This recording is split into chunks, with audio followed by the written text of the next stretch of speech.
Again, we're doing this old school. I'm gonna read in Tagalog. Babasa po tayo, Tagalog Biblia. Barok yung Tagalog ko. Babasa po tayo ng Biblia in Tagalog, sa Tagalog.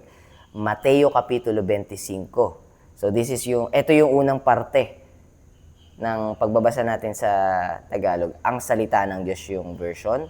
Mateo Kapitulo 25, versikulo 1 hanggang nalimutan ko.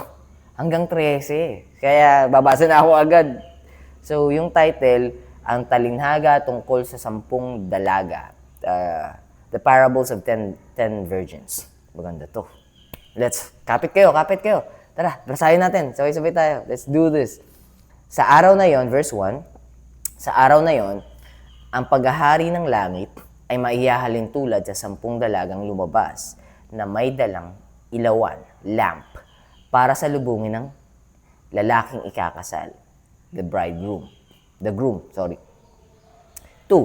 Ang 5 sa kanila'y mangmang, fool, at ang 5 matatalino, wise. So there's 5 fool virgins and then 10 wise virgins. And ang 5 mangmang, verse 3, ang 5 mangmang ay nagdala ng ilawan, ngunit hindi nagdala ng reserbang langis. Yes, brought lamp, but didn't bring lamp, didn't bring oil for the lamp to sustain the fire of the lamp. Alright. Ini-English ko, no? Tagalogin ko na lang. Hindi, actually, para clipping tayo. Pag nag-clip ako ng Tagalog, may Tagalog siya, tapos may English. Yun yung explanation. Para just in case, in-upload ko sa TikTok, may nanonood na mga Nigerian, maintindihan nila. Alright. Medyo madami nakikita ko yung mga nagre-react, nagre-repost ng mga pinopost ko, ina-upload ko sa TikTok. Karamihan yung mga Nigerian, hindi na Nigerian, nasa South Africa, or nasa Africa. Anyways, sorry, papaliwanag no? Habang 5 matalino, verse 4, habang ang 5 matalino naman ay nagdala ng reserbang langis para sa kanilang mga ilawan. So, the wise 5 virgins did bring oil for their lamps to sustain the fire because they don't know when the bridegroom will return home. 5. Natagalan ang pagdating ng lalaking ikakasal, kaya ang mga dalaga ay inantok at nakatulog sa paghihintay. So, because they don't know when the bridegroom will come, and they thought that, they didn't thought. They got tired and sleepy while waiting, so they fell asleep. 6. Nang hating gabi na, biglang may sumigaw, "Nariyan na ang ikakasal, hali kayo't salubungin ninyo." Someone shouted, the bridegroom is coming, let us welcome him." 7. Nagising ang 10 dalaga at inanda ang kanilang ilawan. So the 10 virgins woke up and get their 10 lamps. Each one of them get their own lamps. Did I say that? Nagising ang 10 dalaga at inanda ang Yep. Verse 8. Sinabi ng mga mangmang sa marurunong,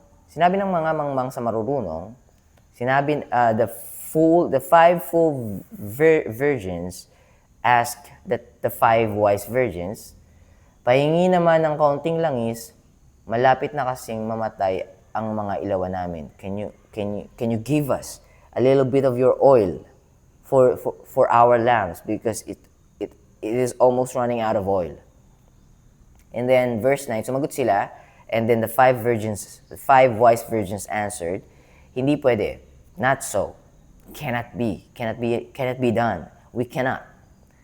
Dahil hindi magkakasa sa atin ang langis, because if we gave you some of our oils, both of us will be running out of oil. Pumunta na lang kayo sa tindahan at bumili ng para sa inyo. So just go to the marketplace and buy your own oil. The 5 wise virgins told the 5 fool virgins. Verse 10, kaya umalis ang mga mangmang na dalaga para bumili ng kanilang langis. Then the 5 fool virgins went out and go to the market to buy themselves oil for their lamps. Habang wala sila, while they are there in the marketplace, dumating ang lalaking ikakasal, and then the bridegroom come. Ang 5 nakahanda ay sumama sa kanya sa handaan. Pagpasok nila, isinara ang pintuan. So, the 5 wise virgins went with the bridegroom, enter into the feast, and then close the door. So, meaning, enter into the paradise. It's just saying, it's implying that those who are saved will be coming with the bridegroom, which is our Lord Jesus Christ, and enter the kingdom of heaven, and the kingdom of heaven, the gate of the kingdom of heaven will be shut down. Shut closed. 11. Maya-maya dumating na ang 5 mangmang na dalaga at nagsisisigaw, Panginoon, Panginoon, papasukin niyo kami. And then the 5 fool virgins returned, but the door are closed, the gate are closed, and they are shouting, Lord, Lord, please let us in. Verse 12, ngunit sumagot ang lalaki, hindi ko kayo kakilala. But the bridegroom told them or said, I don't know you. I never knew you. If we go back, what's this, 25? If we go back 18 chapters earlier, so chapter 17. So chapter 7. Chapter 7. Matthew chapter 7, verse 21, 23, and 24.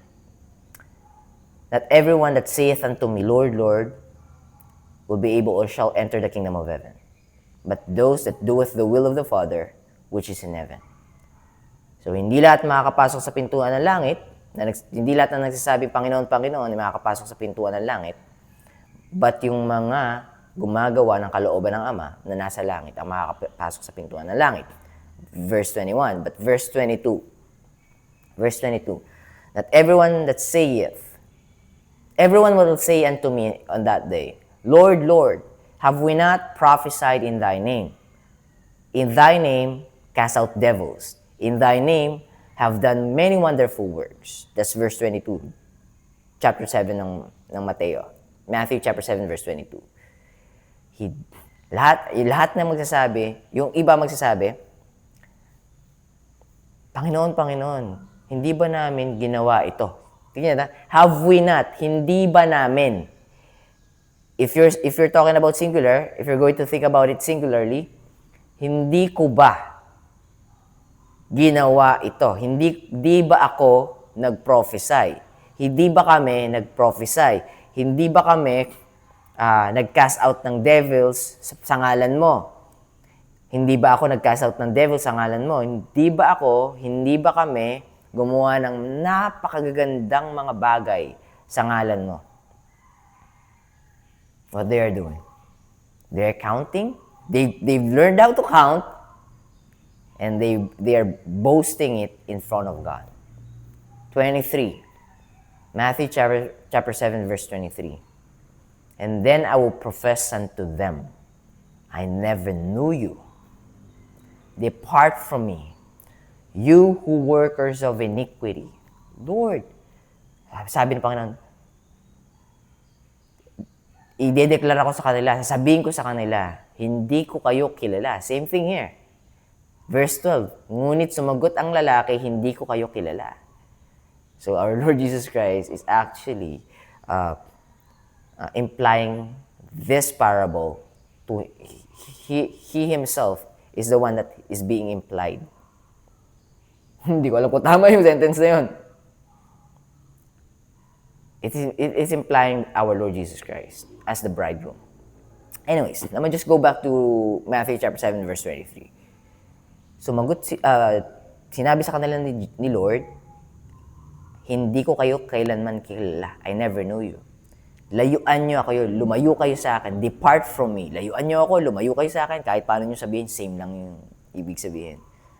Kayo na gumagawa ng, you who practice lawlessness or iniquities, gumagawa ng kasalanan o kasamaan.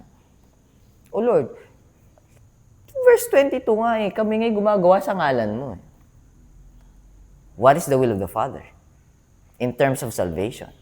Ano sabi ng verse 21? 10 minutes na. Ano sabi ng verse 21? Not everyone that saith to me, Lord, Lord, shall enter the kingdom of heaven. Hindi lahat ng tumatawag sa akin, Panginoon, Panginoon. Ibig sabihin, hindi lahat na nagsabing, my God is my Lord Jesus Christ. My Savior is my Lord Jesus Christ. Shall enter the kingdom of heaven. Bakit? Ano ba yung condition? Di mahirap pala, JB. Actually, hindi. Pinahirap lang ng mga tao. Kasi bakit? Namamanipula ng demonyo, ni Satanas. So, dalawang bagay kasi yan It's either namamanipula ni Satanas directly, or nagamit ni Satanas yung pera. Patabayin niyo yung bulsa niyo. Manipulahin niyo sila. Kontrolin niyo sila. Sabihin niyo, pag hindi sila nagpabaptize, di sila maliligtas. Sabihin nyo, pag hindi sila nagpunta rito every Sunday, di sila maliligtas. Sabihin nyo, pag hindi sila gumawa ng mabubuting bagay, di sila maliligtas. Satan was removing them from trusting God to trusting themselves. And that's the sin. That's the lawlessness. That's the iniquity.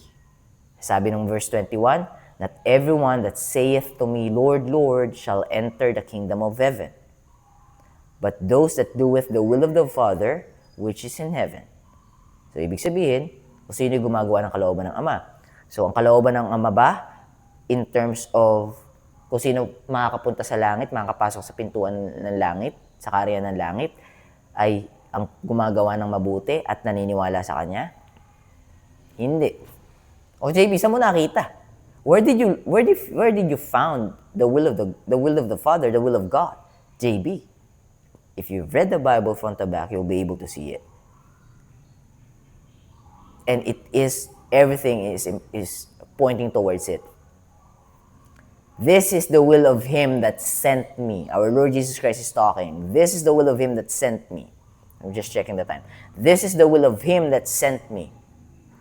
Whichever seeth the Son and believeth on Him may have everlasting life, and I will raise him up at the last day. Again, it's our Lord Jesus Christ. Let's exegete it.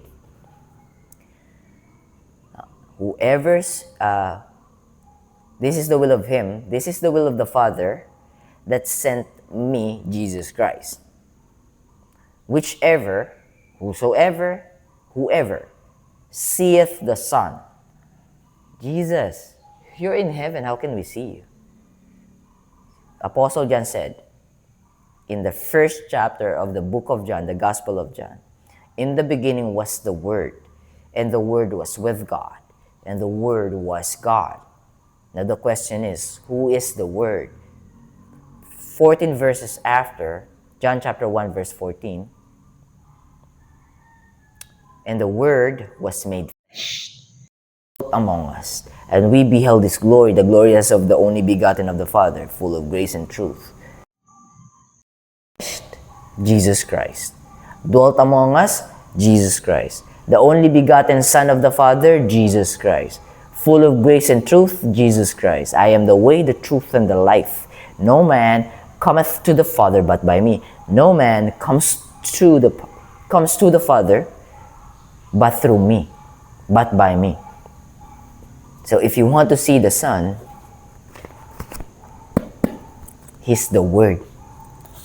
Now, the will of the Father said, whichever seeth my Son, meaning you will be able to hear the truth by hearing it, receiving grace, receiving salvation by hearing. Because what you will be hearing is God Himself. What you will be reading is God Himself. You're talking to God if you're reading the Bible directly. Whichever seeth the Son. So that's a check mark already. You're reading the Bible, you've seen the Son. You're a witness of the Son. And believeth on Him may have everlasting life. Take a note of this. And not believeth on Him and doing good works. Believeth on Him and not doing good works is not the way it's written. It is written in John chapter 6 verse 40. Even how many translations you've read, it will always stay the same.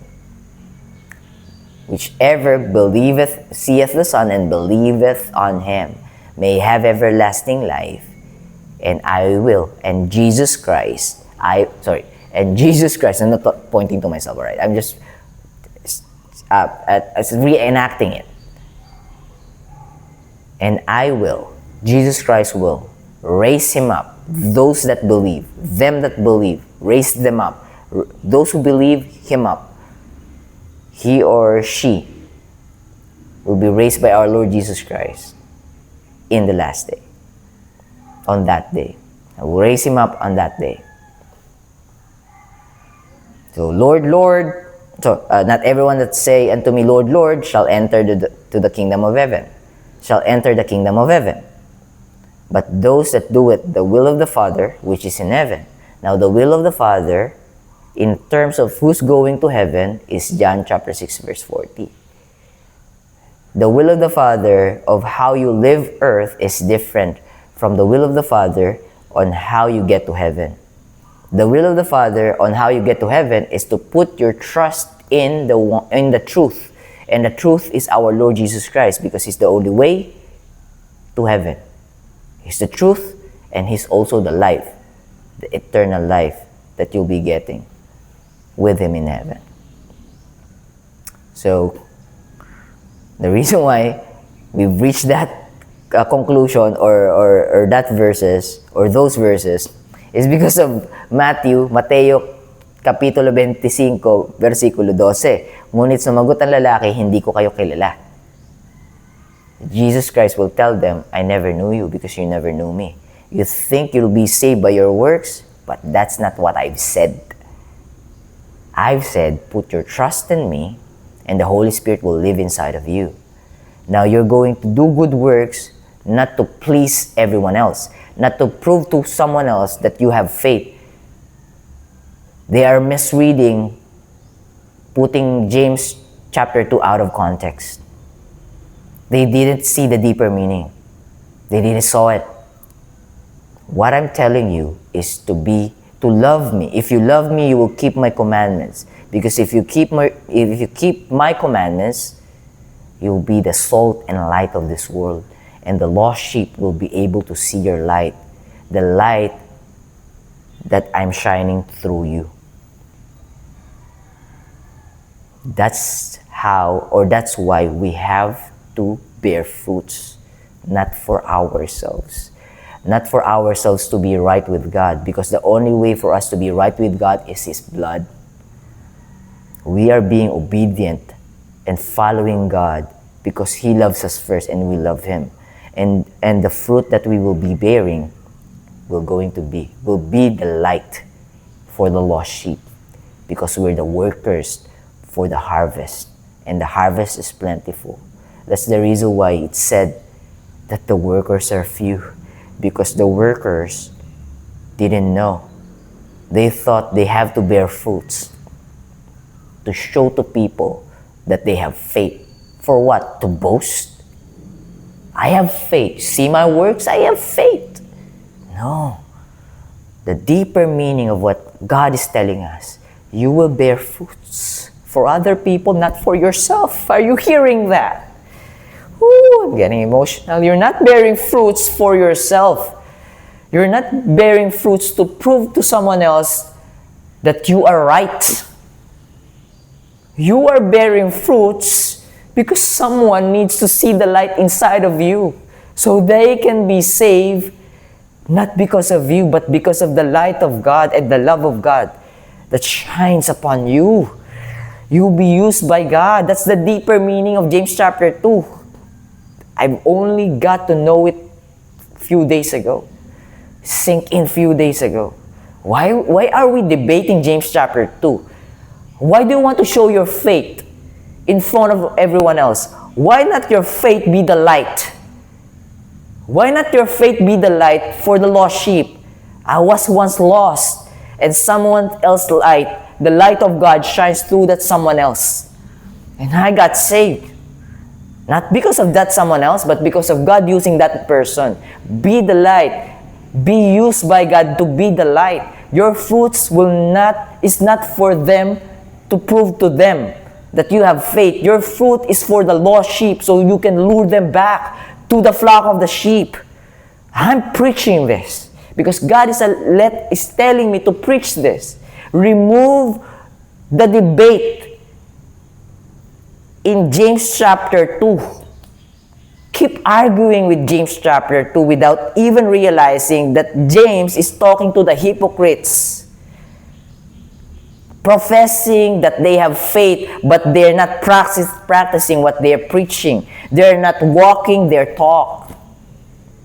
That's the reason why show me your faith by your works. Because your faith, you're professing your faith, but it's not actually matching your works. How can you, this is the deeper meaning, how can you attract the lost sheep if they can see that what you're saying is different from what you're doing? Does it make sense? Does it make sense? How can you attract someone like me that is lost, that was lost, if I can see in you the works that you're doing is different from what you're saying, what you're professing? Now, James is actually telling us to be the light. If you're a hypocrite, repent, change your mind, believe in our Lord Jesus Christ and not in your works. And your works will now bear fruits. Your life will now bear fruits. Oh my, I'm taking this longer. But this is kind of important. No one is teaching this. They will tell me I'm spitting heresy. I'm out of context. Read the Bible front to back, and you will be able to figure out that is exactly what it is implying. How can God use your faith if you're going to use your faith to boast and to prove someone else that you have faith? How can God use it? If somehow you're going to boast your works in front of everyone else just to prove you're right, God will be able to use your works, your fruit, to be the light, to be the light tower in the middle of the sea where the lost sheep gone astray. So once they see your light, they will be able to go back. They can follow that light, and that light is not your light, it's the light of God shine through you. Do apologize. I'm not angry. Actually, there's a righteous anger here because people keeps debating James chapter 2. Show me your faith. Your faith is dead without works. Yes, it's dead without works because the work is going to be the light for someone else.